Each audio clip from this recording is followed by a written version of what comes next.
Donnie and Dolly. The team is supported by ableauctions.ca. Closing your business? We can help.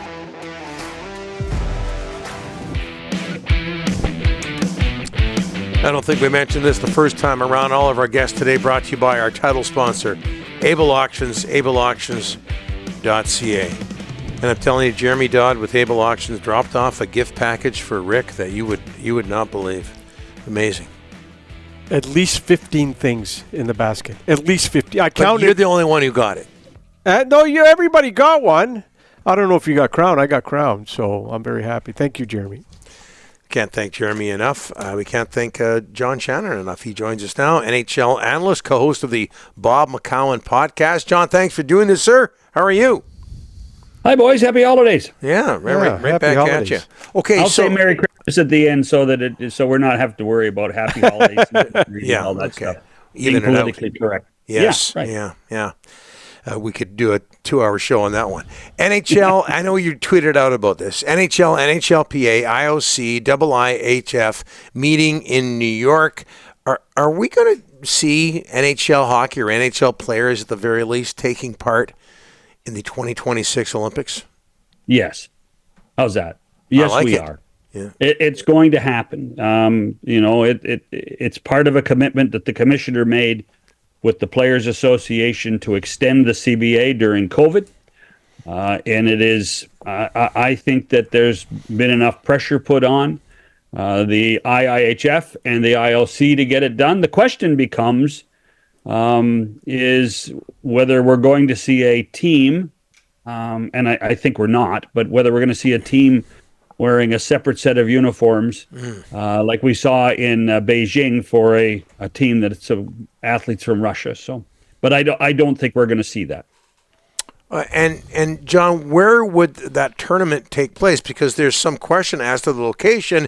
The arena in Italy is not built yet. There's some thought that maybe it'll be back in Torino or maybe in an NHL arena. What are you hearing? Well, here's the deal. They're going to have hockey at the Olympics no matter what, whether it's NHL players or not. Right. So there's going to be an arena. There's going to be an arena. So, what Gary did was, push all that information back towards the European governing bodies, the IOC, the organizing committee, and just to make sure that they knew that everybody in North America is aware of what's going on. Do I think the arena in Milan will be built? Yeah, I do. It will be built in time. But the contingency would be that they would go and play in Torino if they weren't in Milan. And John, away from the Olympics, what about the World Cup of Hockey? Will we see that resurrected? And what about this mini tournament that was talked about involving 4 countries next year or 2025? I think Yeah, February of 25. I think we're going to see the 4 Nations Cup between Sweden, Finland, the United States, and Canada, similar to what we see on the women's side, which has become a pretty good, successful tournament for those 4 teams. And I think what they're trying to do, guys, is just build a placeholder. The one thing about the World Cup or even this tournament is that it would be a revenue generator. The World Cup in 2016 made $40 million for the owners and the players. They split it 50-50. So I think they're just trying to create a placeholder for the World Cup, which would then occur every second year. So it would be 2026 would be Olympics, 2028 would be World Cup, 2030 Olympics. So that would be the situation I think that we're going to see in 25 at this point.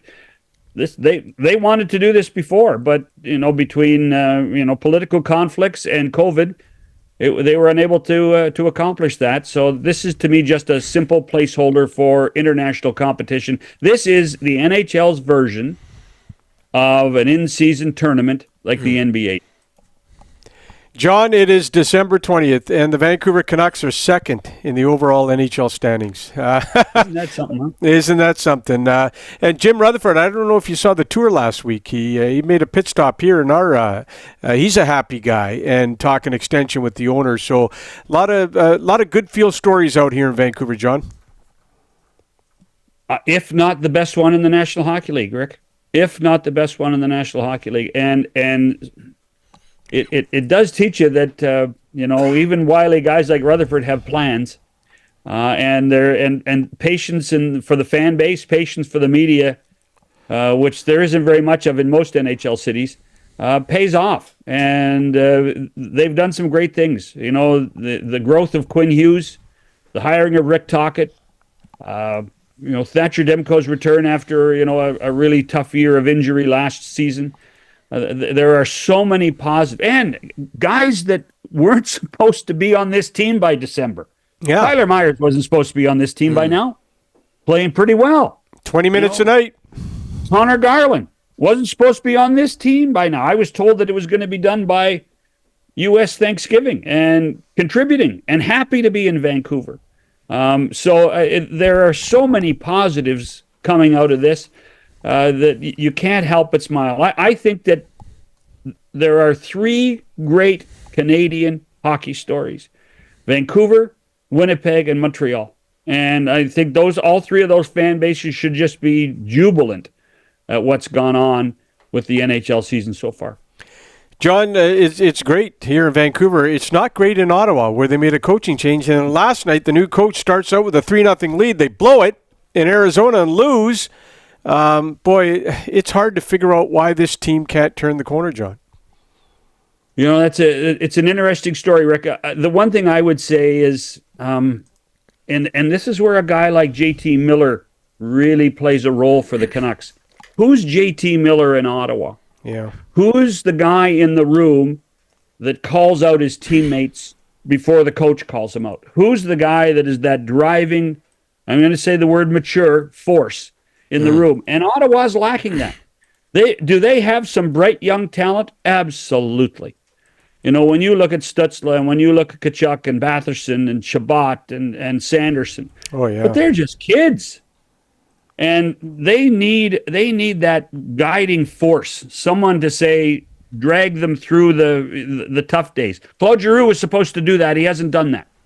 But they ride the roller coaster of emotion just like their fan base does. And the one group that shouldn't be riding the roller coaster are the players. The players shouldn't be doing that. They should be even-keeled.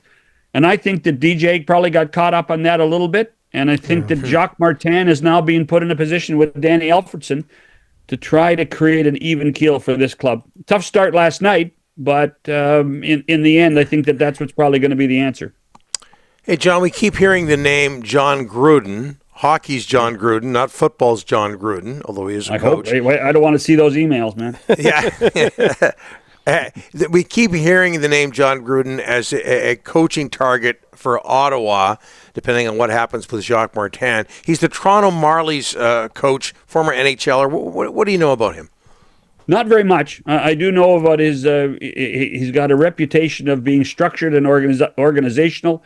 He did work for Michael Landauer previously in the OHL. He has a strong success in the OHL at a couple of franchises.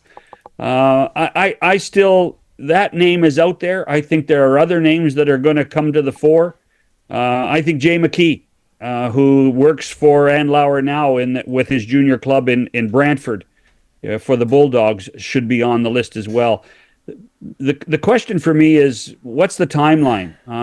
I would not be surprised that they take their time, and if Jacques Martin can right the ship, that we don't hear about a new head coach until the summer. The other guy not to rule out in all of this is Daniel Alfredson. Wow. Daniel Alfredson probably, and in talking to people in Ottawa, Daniel Alfredson will have an opportunity to decide whether he wants to be the head coach or not as well. Yeah. That's a difficult situation. Who would be the best, because it doesn't always work out, who would be the best star player who went on to become a star head coach? It doesn't happen very often. Jacques Lemaire comes to mind. I wouldn't say he was a superstar player, but he was a star. Well, he was good, man. Yeah. Boy, he was good. You're right. Great players do not make great coaches. I mean, and I know this is going to be, you're going to put this out, but Wayne wasn't the greatest coach. Yeah. I still remember being around Bobby Orr when he was an assistant coach with Chicago, and he used to get mad at the players on the ice because they just wouldn't understand that they couldn't see the ice the way he did. And I think he ended up being a coach for 3 weeks. Yeah. There's something to be said that the journeymen, the guys that sit on the bench, the guys that listen to coaches, the guys that watch, watch and work every day in order to get to the NHL, become great head coaches. Yeah, Larry Robinson maybe. Although I don't think Larry was comfortable as a head coach. Well, I don't think he ever wanted to do it. Yeah, I think that in New Jersey, I think Lou kind of pushed him that way. I think Larry liked being an assistant because I think he loved the game and loved working with players. But there are certain guys that don't like to make those giant decisions, and even today, Larry still has impact with St. Louis in talking with people around the Blues and how to do things. So I think he likes an advisor's role or an assistant's role at a certain point. John, we can't thank you enough for all you do for us for the last several years. Merry Christmas, Happy Holidays, all of that. I got to tell you, I was out for dinner with a couple of friends of mine, Matt Devlin and Jack Armstrong, and this man walked up to our table, and I thought they were going to say hello to the basketball guys. And the guy walked over and said, "I'm from Vancouver, and I watch every week on Donnie and Dolly, and love the show every day." So wow. And his son's playing lacrosse at RIT in Rochester, and he happened to be in Toronto. Oh.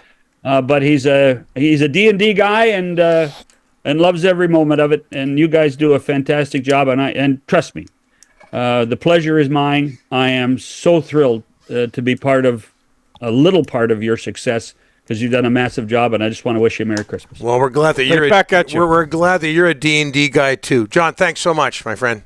Have a good one. Cheers, boys. You bet.